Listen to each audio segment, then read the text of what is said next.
মামা তোমার নামটা কি? রাকিব হাসান। তুমি হিন্দু না মুসলমান? মুসলমান। আটটা মুট করো, তোমারে কয়টা কথা কইয়ে দিয়ে যামু। অবশ্যই কথা কয়টা যদি সত্য হয় হাসা বলবা তো? অবশ্যই। মিথ্যা কইলেও কিন্তু আল্লাহর কাছে ঠেকা থাকবা। না মিথ্যা বলবো না। তুমি যেই দল সাপোর্ট করো সেই দল 36 বছর পরে ওয়ার্ল্ড কাপ পাইছে, কথা ঠিক না বে ঠিক? ঠিক। রাগ করলা? না রাগ করি না। তুমি যেই দল সাপোর্ট করো সেই দলে যেই সেরা প্লেয়ার হয় সেই হাত দিয়ে একটা গোল দেয়, কথা ঠিক কিনা? ঠিক। রাগ করলা? না রাগ করি না। তুমি যেই দল সাপোর্ট করো সেই দলে বর্তমানে একটা প্লেয়ার ছাড়া আর কেউ খেলতে পারে না, কথা ঠিক না বে ঠিক? ঠিক। রাগ করলা? না রাগ করি না।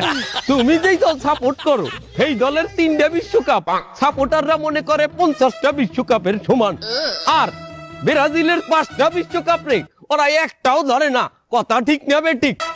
ঠিক। রাগ করলা? না রাগ করি না। তুমি যেই দল সাপোর্ট করো সেই দলের একটা প্লেয়ার বুড়ো হয়ে যাইবে, কেউ তোমরা ওরে ছাড়বা না, ওরে ছাড়া বিশ্বকাপ খেলবা না, কথা ঠিক কিনা? ঠিক। রাগ করলা? না রাগ করি নাই। এই, এই, তোরা কি রাগ নাই? ভাই না রাগ করি নাই। আমার বেলা ধর।